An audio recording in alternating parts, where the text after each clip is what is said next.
Está começando agora mais um episódio do nosso podcast Nota 1000. E olha, hoje nós vamos falar sobre um assunto que todos temem, a temida redação. Aquelas dicas de gramática e de linguagens, ou seja, nós vamos voltar o podcast de hoje para nosso primeiro dia de provas do Enem. Para falarmos mais sobre isso, estamos recebendo Isabela Jade, para falarmos um pouquinho e debater sobre essas questões de linguagens, de humanas, sobre a temida redação. Isa, seja muito bem-vinda aqui ao nosso podcast, é um prazer recebê-la. Obrigada, é muito bom sempre vir aqui, né, falar sobre a prova de linguagens do Enem, redação, a parte da gramática, né, ou da literatura, sempre muito bom.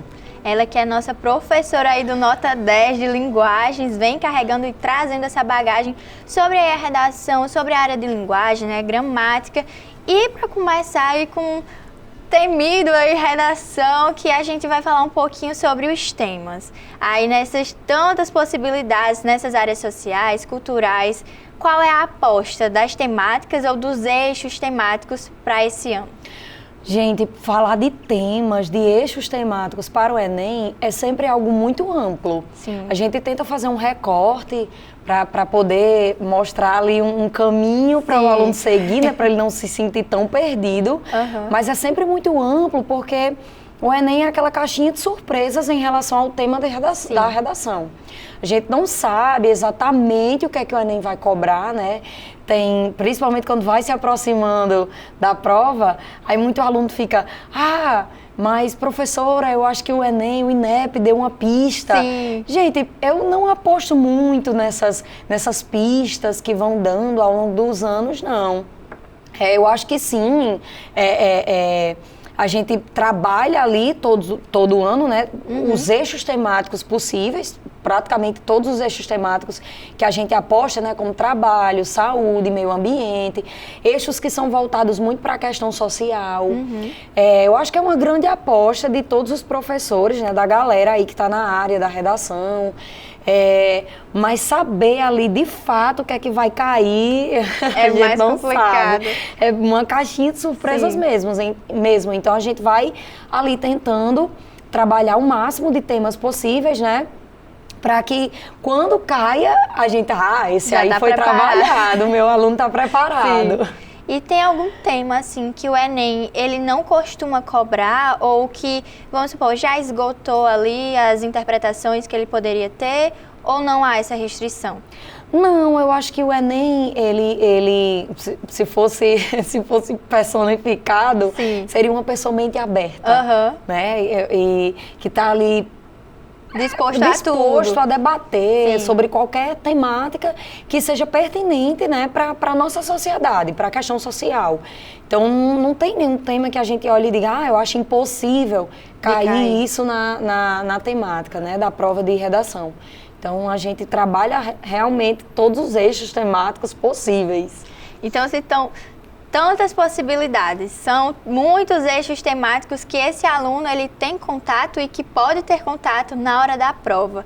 Como ele pode se preparar da melhor forma possível para fazer essa redação ou essa prova de linguagens, de gramática? Vamos agora conversar um pouquinho sobre a redação primeiro, que é o mais temido por eles. Então, como ele se pode preparar da melhor forma possível para fazer essa redação e quem sabe conseguiu tão sonhado 1000. Sim. Pessoal, a preparação é aquela de sempre, né? Treino, muito treino. Sim. Porque a gente sabe que é uma nota muito importante, assim como as notas das questões, né? Das questões de outras áreas também, não só da prova de linguagens, mas a nota da redação ela tem um peso muito grande na prova do Enem. Então, não é aquela prova em que o aluno, eu estudo ali um pouquinho antes da prova, não, é um treino realmente, né, ao longo do seu ensino médio, de preferência, porque eu digo muito ao meu alunado, tem aquele aluno que passa ali a primeira série, a segunda série, mas o Enem é só no próximo ano, ano é o meu ano de foco.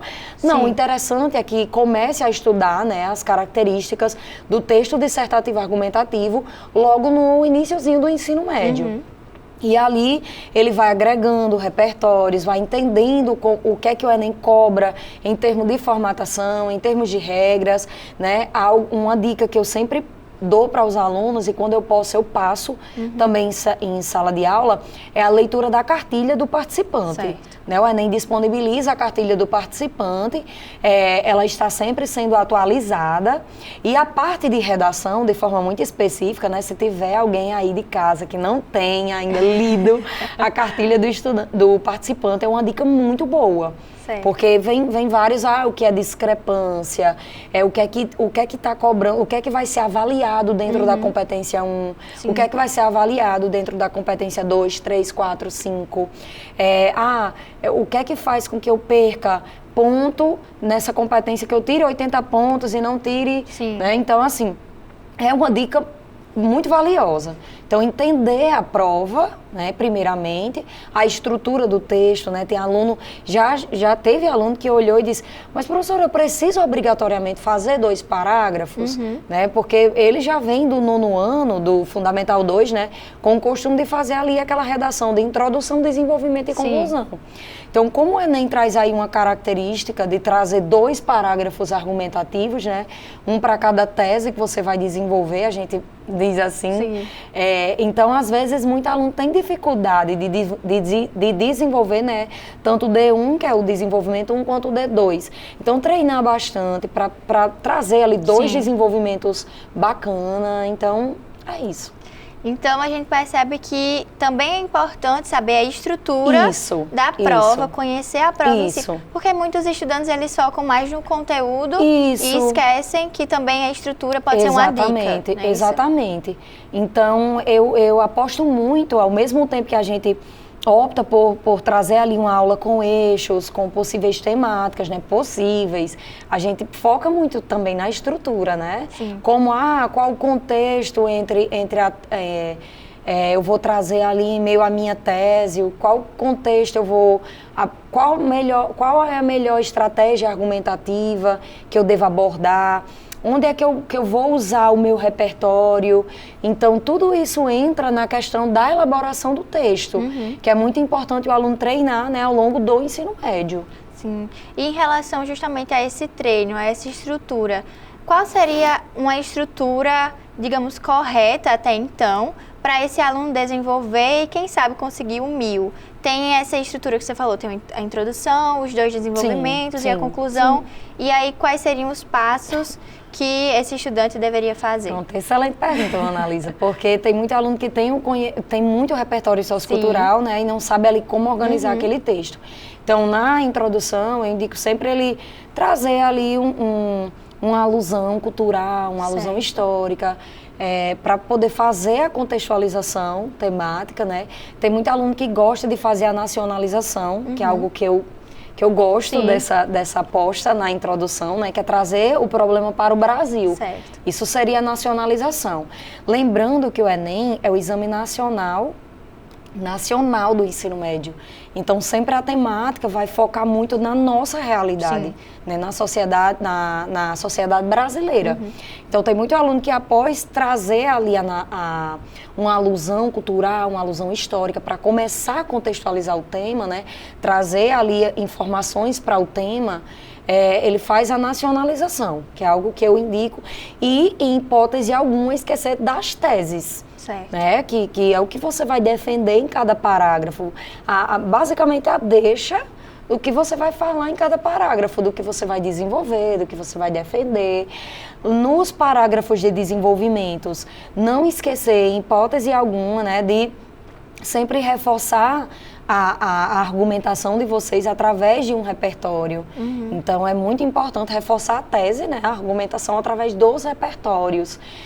Não trazer nenhum repertório sem uma fonte segura é uma dica muito boa, né? E passando para a conclusão do texto, para o parágrafo de conclusão, não esquecer dos 5 elementos exigidos, né, obrigatoriamente, na conclusão, que a gente chama dos elementos de intervenção.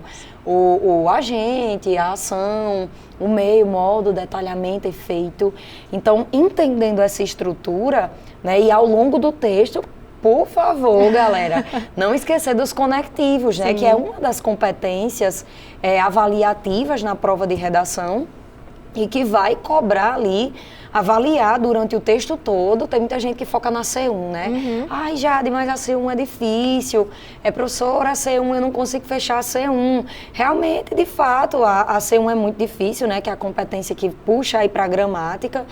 Mas, em compensação, tem outras competências que, estudando ali os conectivos, a C5 também, né, que é relacionada à intervenção, então trazendo os elementos, estudando os elementos e colocando ali direitinho na C5, você já garante ali pelo menos 2 competências, entendendo o texto, né, que você vai melhorar a temática, a estrutura que você vai melhorar na C2, na C3. Então, dá para fazer uma prova bacana, estudando e entendendo a prova do Enem. E aí, no caso, essas teses, eles colocariam no primeiro parágrafo da introdução. Sim, é importante lá na introdução deixar as teses explícitas, né? Tanto que tem aluno que, mas eu coloquei a minha tese.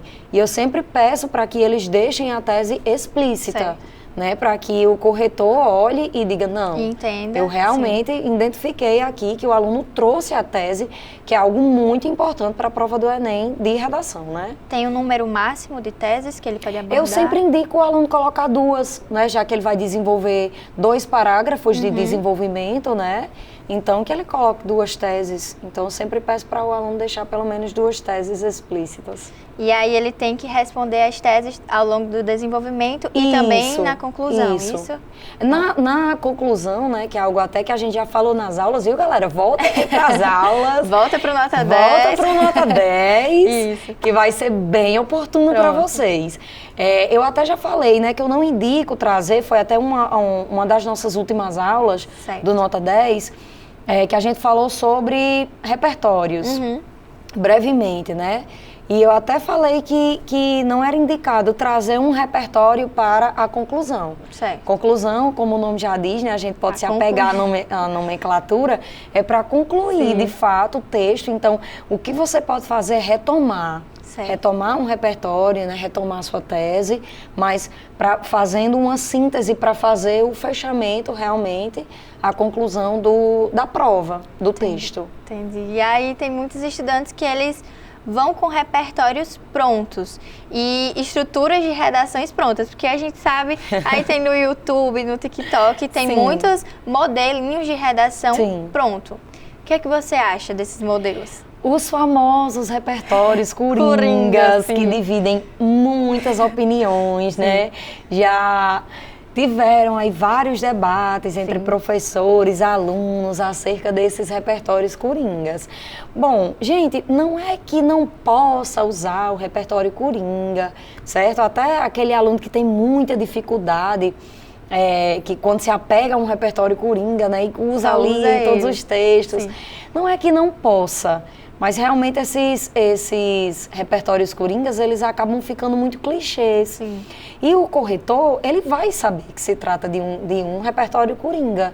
Então, você não vai agregar tanto, você não vai passar ali tanta credibilidade, algo também que eu já falei nas aulas, viu, da Nota 10. Viram como essas aulas são importantes? Então, eu falei que para ser considerado um bom repertório, ele precisa ser produtivo, legitimado e pertinente. Certo. Ele precisa dessas 3 características. Então, muitas vezes, quando o aluno traz o repertório coringa, que não é que não possa, certo? Vamos quebrar aí esse tabu. Mas muitas vezes ele não é pertinente, então acaba de atender uma das características que precisa ter em um repertório. Não está condizendo com o tema, tá só... Ele usa ali por usar para dizer, não, eu trouxe um repertório, né, para atender ali o pedido do Enem, que é de trazer ali repertório. Mas ele não é pertinente ao tema, né? Às vezes ele não é um repertório coringa legitimado, quase sempre né?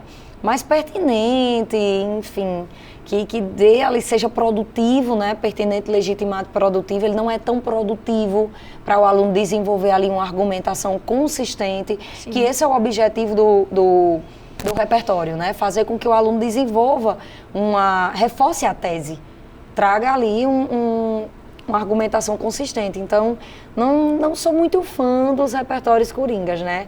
O caminho ideal, né, pelo menos para o 1000, ou para o 900 mais, é realmente o estudo dos repertórios para que você tenha um repertório produtivo e pertinente, além de legitimado para aquela temática.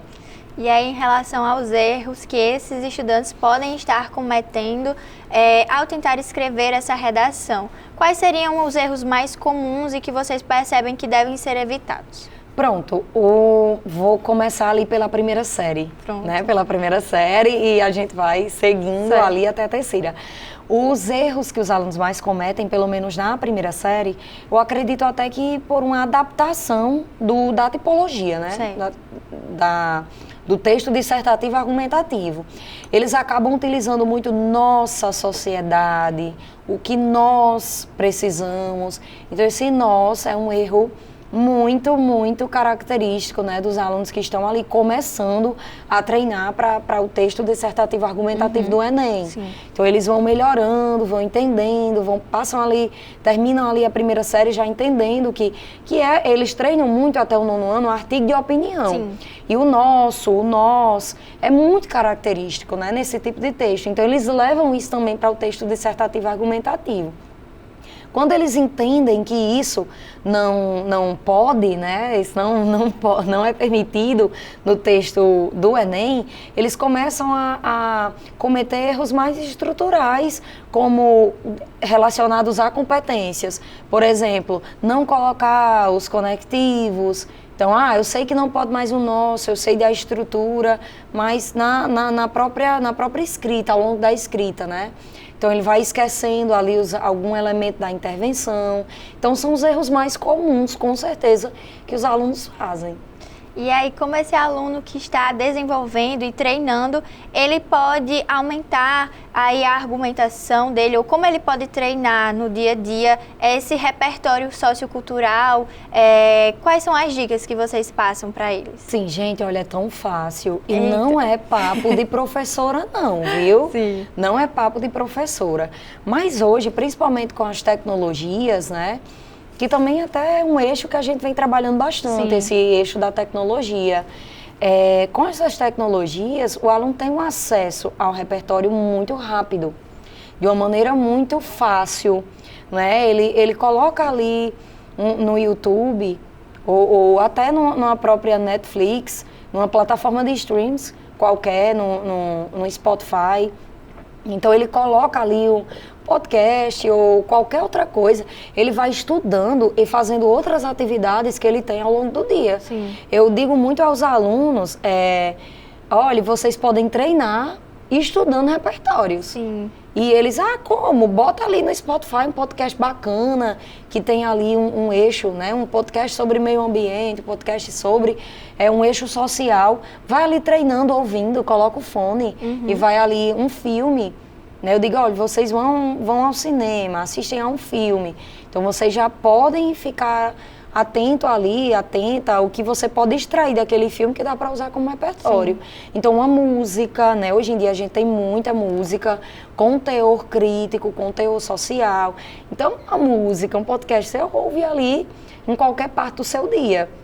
Eu até acho engraçado que uma vez, na academia, né, eu vi algum aluno, vi um aluno, aí bati assim no ombro, ele, oi professora, oi, tá ouvindo o que no fone? Não é da minha conta não, mas tá ouvindo o que no fone?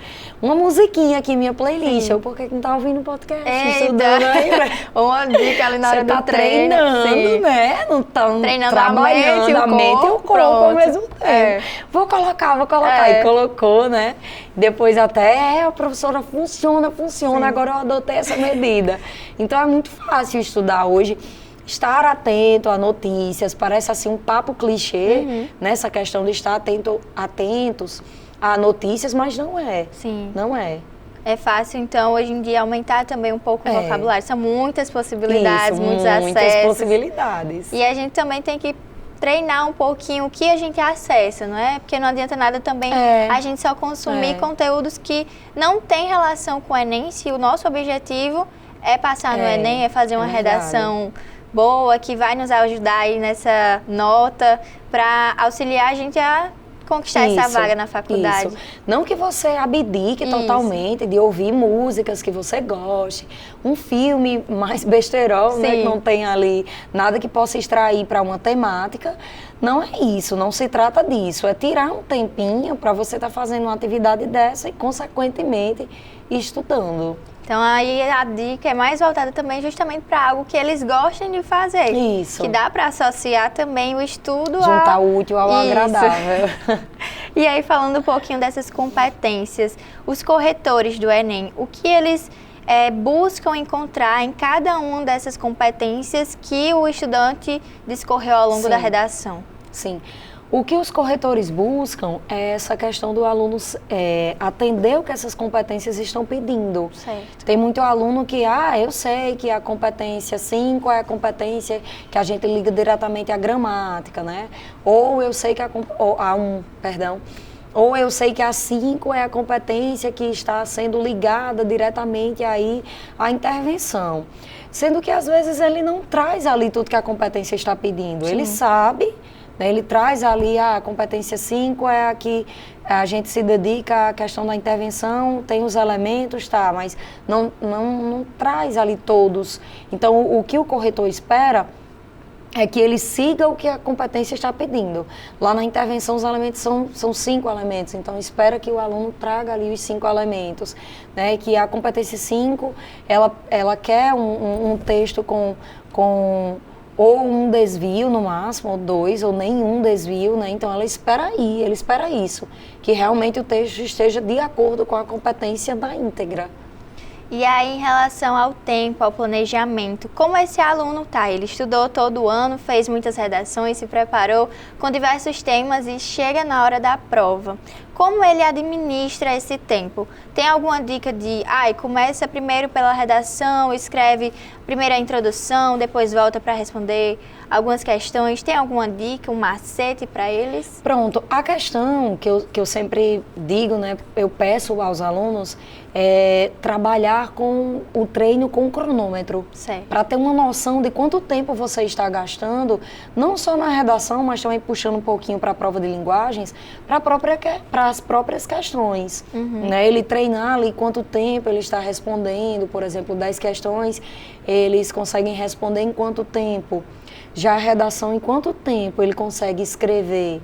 Então, tendo essa noção, lembrando que lá na prova, o nervosismo às vezes atrapalha. Sim. Tem aluno que olha e diz assim, Jade, eu escrevo aqui na escola em tanto tempo, então eu estou tranquilo, eu escrevo em casa em pouco tempo, mas aí ele esquece que lá vai bater aquela tensão, né, o nervosismo, que a gente trabalha isso também, né, o Enem não é esse bicho de 7 cabeças, Sim. É uma prova e cada aluno é bem mais que uma prova. Justo. Mas bate aquele nervosismo, é normal, né? Eu trabalhei muito a mente quando eu fui fazer Enem, mesmo assim bateu aquele nervosismo. Sim. E eu tinha trabalhado muito essa questão da ansiedade, essa questão da mente. A gente sabe, quando a gente faz o Enem como treineiro, a gente faz um pouco mais relaxado. Mas para quem está fazendo na terceira série, tem esse peso, né? De aquela tensão. Eu tenho que me sai bem, me dá bem.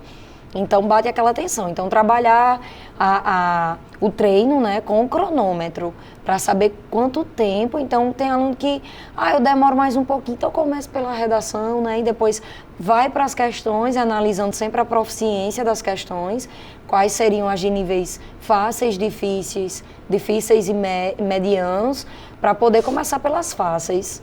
Certo. E aí, em relação às questões das provas, né, de linguagens, gramáticas, tem um macete porque são textos muito extensos. E aí, como esse aluno ele pode responder aí na hora do nervosismo do primeiro dia essas questões? Começa logo pela pergunta, lê o texto inteiro ou pelas respostas? Sim. Gente, tem uma dica muito boa, né, que por sinal eu até mencionei agora, que é analisar, conhecer a proficiência das questões, sim, entender o que é que o Enem cobra, que inclusive tem, viu, na aula, nota 10.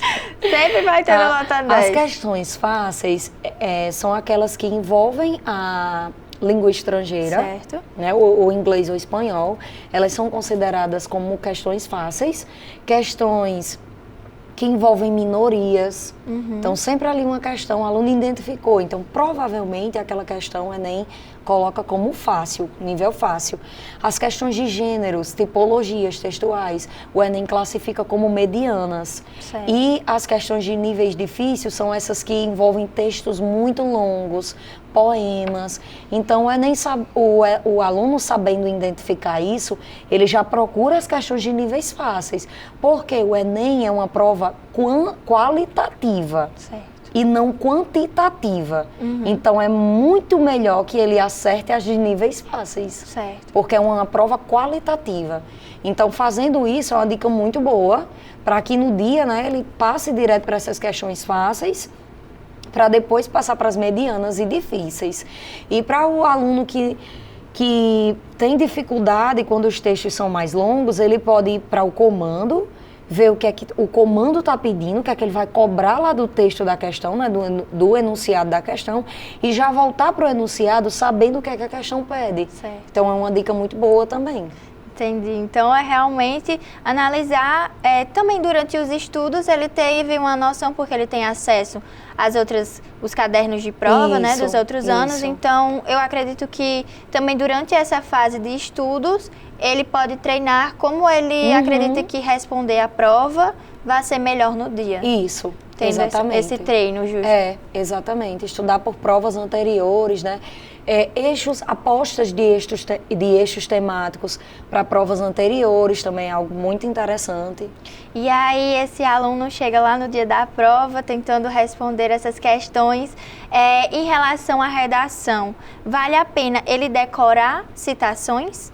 A gente viu que esses argumentos coringas têm que ser bem utilizados, então decorar uma citação é válido? Gente, decorar a citação é o mesmo que usar repertório coringa, né? Então, é a mesma pegada. Não é que não possa, certo, mas o aluno precisa estar atento. Pode até, eu decorei alguns muito bons, muito pertinentes, ótimo. Ótimo, mas estejam atentos que não coloquem um repertório por colocar. Certo. Ele precisa realmente estar pertinente e produtivo acima de tudo.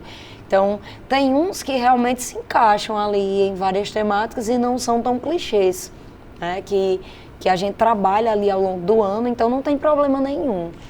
Não tem problema nenhum, não. Sabendo utilizar, não vai ter problema. Sabendo utilizar, né? Eu indico sempre que seja uma citação indireta. Certo. Para que o aluno não arrisque, porque na citação direta, o aluno tem que citar tal qual um autor disse, uma pessoa que tem propriedade, lugar de fala, ali disse, né? Citou. Então, a indireta, ele consegue parafrasear e trazer ali de forma mais fácil para o texto. Traz ali funciona da mesma forma, da direta. E aí esse estudante que tem um pouquinho de dificuldade de ler esses textos muito grandes, muito extensos durante a prova, porque são muitas questões também durante esse tempo que ele tem para responder, como ele pode se preparar? Ele pode ler mais? Qual seria um caminho, uma dica para esse aluno que também não tem muita familiaridade com esses textos? Lê bastante, né? Mas ler é muito amplo. Provas anteriores. Consequentemente, vai estudando também o perfil da prova do Enem, né? Principalmente provas de 2020 para cá, né? Porque antes disso, nós professores, acredito que outros professores também, né? Por isso que eu falei assim no coletivo. Sim. Acho muito distante. Então, de 2020 para cá, estudar questões, começar a ler esses comandos e os enunciados dessas questões, eu acho que é uma boa estratégia. E aí tem algum repertório, algumas obras ou músicas que a senhora pode indicar que para esses alunos utilizarem na hora da prova, lembrando que se for um argumento coringa tem que ser bem utilizado. Então tem algum repertório que possa dar de dica aqui? Gente, repertórios contemporâneos está sendo uma aposta, né? Eu tenho trabalhado bastante com os alunos. A gente trabalha vários eixos, né, como já foi mencionado, mas eixos contemporâneos. Eu acredito que tenha ganhado ali um destaque maior, né, nessa questão de tecnologias. nessa questão envolvendo também, não é porque ele é contemporâneo que ele não deixa de envolver ali outros eixos que já são trabalhados há muito tempo. Então, acho que a gente passa por situações ao longo do ano que a gente pode ativar ali um alerta, né? Então, reformas e debates sobre minorias, sobre, pronto, o IA também está muito em alta, né? Então, esses eixos contemporâneos, esses assuntos contemporâneos, está sendo muito trabalhado, acho que por todos os professores da área, né? Uma aposta, não deixa de ser uma aposta muito, muito grande. E aí o estudante que se preparou chega no dia da prova com aquele tema que ele ainda não teve um contato, ele se desespera um pouco. Qual é a dica que você tem para dar? Textos motivadores. Sim. Os textos motivadores, né, da prova do Enem, eles não estão ali à toa. Certo. Eles estão ali justamente para ajudar o candidato, né, que não tem tanta familiaridade com o tema, entender melhor a proposta, entender melhor a temática. Acredito que todo aluno já sabe que não pode copiar trechos do texto motivador, mas eles estão ali para dar um suporte, não é questão de copiar, é entender a temática através deles, né? Muitos textos são conceituais, conceituando, definindo o que é aquela temática, então ajuda bastante. Tem aluno que, Jade, eu não olho mais os textos motivadores, né? Principalmente nos simulados, eu passo direto para a redação. Quando você tem muita propriedade sobre o tema, não é problema. Mas se você não tiver muita familiaridade, leia os textos motivadores, né? Essa é uma boa dica. E aí, se não pode copiar, né, o que tem, Isso. Mas tem algum dado nesse texto motivador, o aluno pode utilizar na redação? O aluno, às vezes, ele pode pegar ali vem um dado, então o aluno pode pegar aquela referência, ou aquele dado, pegar aquele dado não é uma cópia, né, do jeito que poderia te prejudicar. Certo. Né? Então, eu peço aos alunos só para evitar pegar ali uma referência e o contexto da referência. Certo. Né? Mas não é proibido pegar ali um dado, enfim. Já em relação a tudo isso que a gente falou, debateu aqui, esse geralzão aí da prova de humanas, do primeiro dia, tem alguma dica? A gente está se encaminhando aqui para o final do nosso episódio de hoje. Passou bem rapidinho. Não né? No instante passa. Quando o assunto é bom, a gente vai nem percebendo o tempo. E aí tem aquela dica final, aquela chave de ouro aqui para esses estudantes responderem aí da melhor forma possível a primeira prova, lembrando que eles sempre têm que se acalmar, respirar. Então, qual seria aí a dica de ouro? Isso. Gente, não entrar em desespero na véspera. Certo. Né? Tem aquele aluno que, é minha prova, esse final de semana do Enem, passei a noite estudando, o dia estudando. Não, a dica é relaxar. Fazer algo que gosta, comer bem, dormir bem. Muitas vezes essa questão do dormir bem está muito atrelada à ansiedade, né? Mas eu não consigo dormir bem na véspera do Enem. Gente, procura trabalhar a mente, ouvir ali uma musiquinha que gosta. Nada de focar em estudar ali, passar a noite estudando, a madrugada estudando. Isso não é um bom recurso. É realmente relaxar e tá com a cabeça boa para o próximo dia. E aí tem alguma mensagem final em relação a tudo isso que a gente debateu aqui que você queira deixar para esses alunos? Tem, sempre tem, né? Parece clichê, galera, mas não é. Você é mais que uma prova. O Enem não classifica ali, né? Não taxa ali o que você nem o aluno que você nem o que você aprendeu ao longo de toda a sua vida. É uma prova importante, sim, né? Mas define ali a minha entrada na universidade. Certo, mas o Enem acontece todos os anos e você entenda, né? Peço que você entenda que você é mais que aquilo, que vai ser o que tiver de ser. Para vocês que estão estudando, tenham consciência de que vocês fizeram a parte de vocês e relaxem. certo? Relaxem, uma hora vai dar certo. Né? Eu espero que este ano agora, de 2026, seja o ano de muitos alunos aí. Né? Estou muito confiante, principalmente nos alunados que eu tenho contato, vocês aí que acompanharam as aulas de Nota 10. E é isso, relaxem, vocês são mais que uma prova, não vai definir a vida de vocês, não é nem acontece sempre. E é isso, façam o que vocês conseguem e tá tudo bem, tá certo. Dicas de milhões aqui com a nossa professora. E olha, Isabela, muito obrigada pela sua participação aqui no nosso podcast. A gente vai se encaminhando para o final e olha só, School Friends, lembrando sempre que vocês precisam respirar, se acalmar, porque vai dar tudo certo no final, porque vocês passaram e tiveram acesso às nossas aulas do Nota 10, aos nossos episódios do podcast. O que a gente tem que desejar para vocês hoje é uma boa sorte nesse primeiro dia de provas, então vai dar tudo certo. Façam com calma, respirem que vai dar tudo certo. Beijos, School Friends, e até a próxima. Tchau, gente, até mais.